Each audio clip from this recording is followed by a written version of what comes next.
Welcome to another episode of Mike Reads. Today we'll be continuing in our series on the complete Federalist Papers with Federalist number 48, which is entitled, "These Departments Should Not Be So Far Separated as to Have No Constitutional Control Over Each Other," which is effectively a continuation of Federalist number 47, the previous Federalist paper, the particular structure of the new government and the distribution of power among its different parts.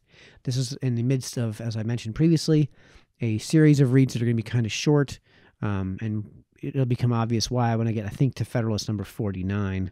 So without further ado, let's dive into Federalist number 48.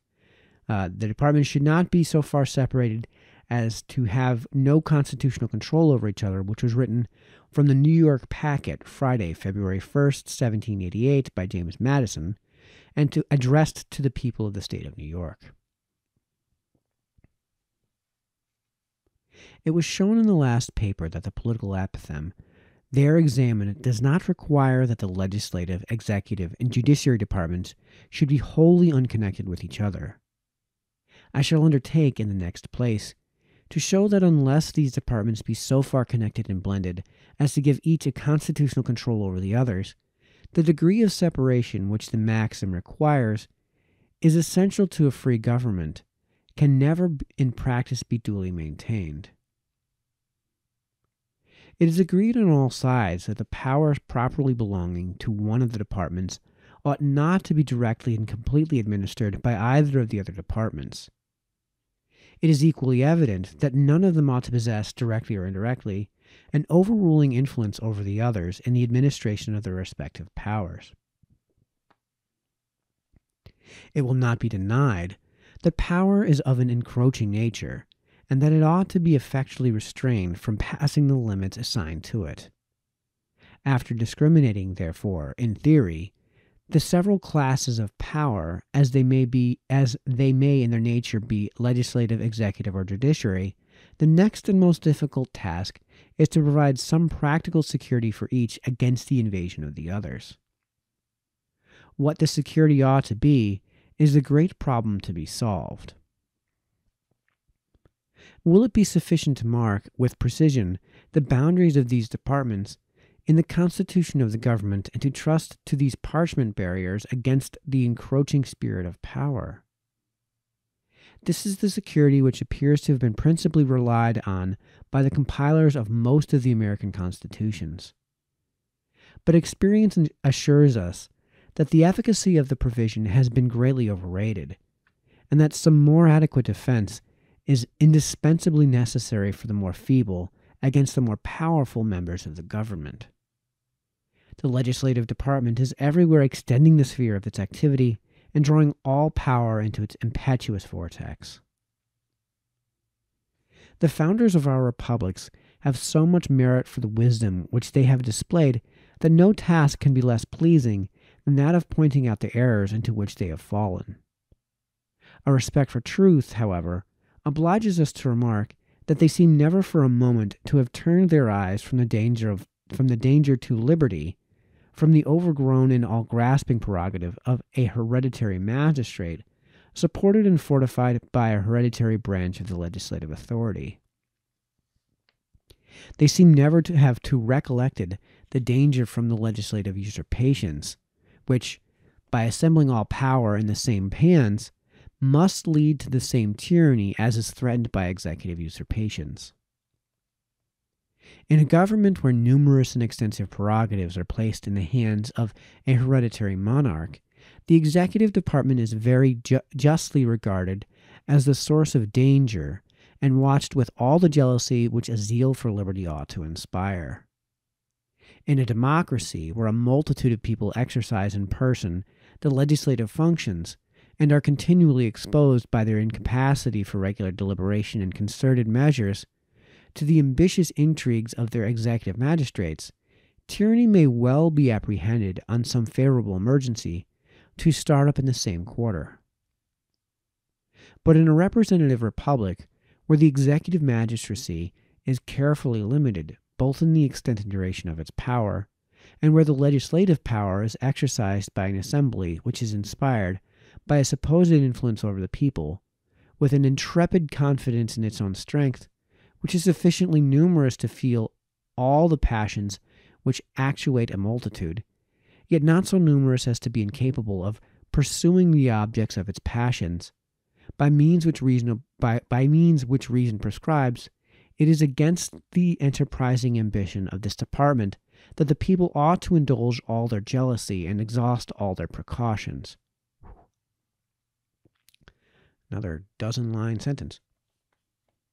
The legislative department derives a superiority in our governments from other circumstances. Its constitutional powers being at once more extensive and less susceptible of precise limits, it can, with the greater facility, mask, under complicated and indirect measures, the encroachment which it makes on the coordinate departments. It is not unfrequently a question of real nicety in legislative bodies whether the operation of a particular measure will or will not extend beyond the legislative sphere. On the other side, the executive power being restrained with a narrower compass and being more simple in its nature, and the judiciary being described by landmarks still less uncertain, projects of usurpation by either of these departments would immediately betray and defeat themselves. Nor is this all. As the legislative department alone has access to the pockets of the people, and has in some constitutions full discretion, and in all the prevailing influence over the pecuniary rewards of those who fill the other departments, a dependence is thus created in the latter, which gives still greater facility to encroachments of the former. I have appealed to our own experience for the truth of what I advance on this subject. Were it necessary to verify this experience by particular proofs, they might be multiplied without end. I might find a witness in every citizen who has shared in, or been attentive to, the course of public administrations. I might collect vouchers in abundance from the records and archives of every state in the Union. But as a more concise, and at the same time equally satisfactory, evidence, I will refer to the example of two states, attested by two unexceptionable authorities. The first example is that of Virginia, a state which, as we have seen, has expressly declared in its constitution that the three great departments ought not to be intermixed. The authority in support of it is Mr. Jefferson, who, besides his other advantages for remarking the operation of the government, was himself the chief magistrate of it. In order to convey fully the ideas with which his experience had impressed him on this subject, it will be necessary to quote a passage of some length from his very interesting notes on the state of Virginia, page 195. Quote, "All the powers of government, legislative, executive, and judiciary, result to the legislative body. The concentrating these in the same hands is precisely the definition of despotic government. It will be no alleviation that these powers will be exercised by a plurality of hands and not by a single one. 173 despots would surely be as oppressive as one. Let those who doubt it turn their eyes on the Republic of Venice. As little will it avail us that they are chosen by ourselves. An elective despotism was not the government we fought for, but one which should not only be founded on free principles, but in which the powers of government should be so divided and balanced among the several bodies of magistracy, as that no one could transcend their legal limits without being effectually checked and restrained by the others. For this reason, that convention which passed the ordinance of government laid its foundation on this basis, that the legislative, executive, and judiciary departments should be separate and distinct, so that no person should exercise the powers of more than one of them at the same time. But no barrier was provided between these several powers. The judiciary and the executive members were left dependent on the legislative for their subsistence in office, and some of them for their continuance in it.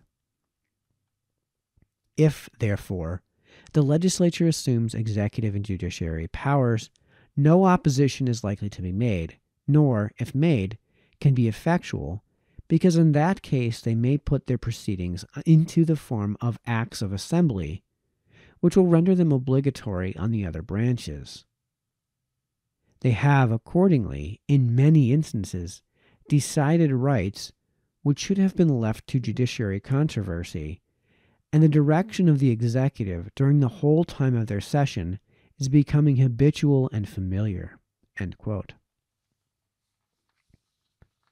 The other state which I shall take for an example is Pennsylvania, and the other authority, the Council of Censors, which assembled in the years 1783 and 1784. A part of the duty of this body, as marked out by the Constitution, was, quote, "to inquire whether the Constitution had been preserved inviolate in every part, and whether the legislative and executive branches of government had performed their duty as guardians of the people, or assumed to themselves, or exercised, other or greater powers than they are entitled to by the Constitution." End quote. In the execution of this trust, the council were necessarily led to a comparison of both the legislative and executive proceedings, with the constitutional powers of these departments, and from the facts enumerated, and to the truth of most of which both sides in the council subscribed, it appears that the Constitution had been flagrantly violated by the legislature in a variety of important instances. A great number of laws had been passed, violating, without any apparent necessity, the rule requiring that all bills of a public nature shall be previously printed for the consideration of the people, although this is one of the precautions chiefly relied on by the Constitution against improper acts of legislature. The constitutional trial by jury had been violated, and powers assumed which had not been delegated by the Constitution. Executive powers had been usurped. The salaries of the judges, which the Constitution expressly requires to be fixed, had been occasionally varied, and cases belonging to the Judiciary Department frequently drawn within legislative cognizance and determination. Those who wish to see the several particulars falling under each of these hands may consult the journals of the Council, which are in print. Some of them, it will be found, may be imputable to peculiar circumstances connected with the war, but the greater part of them may be considered as the spontaneous shoots of an ill-constituted government.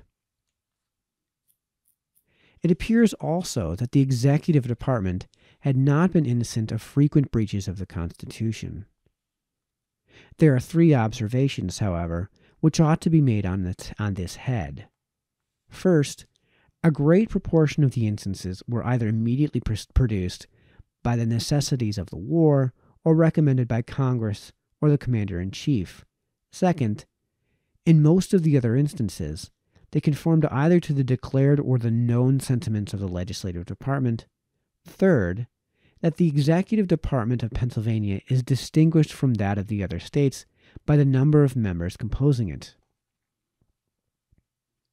In this respect, it has as much affinity to a legislative assembly as to an executive council.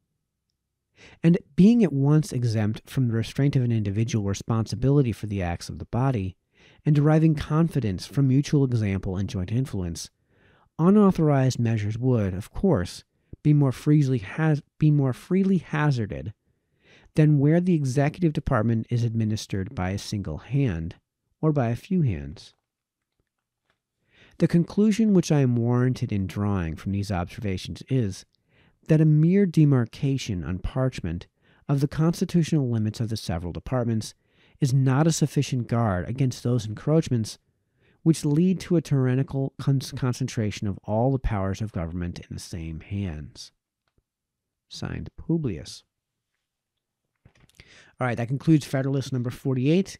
In our next read, we'll go on to Federalist number 49, which will be a pretty short read, but we're going to try something different when we get to that. So look out for that in our next video. And until then, this has been Mike, signing off.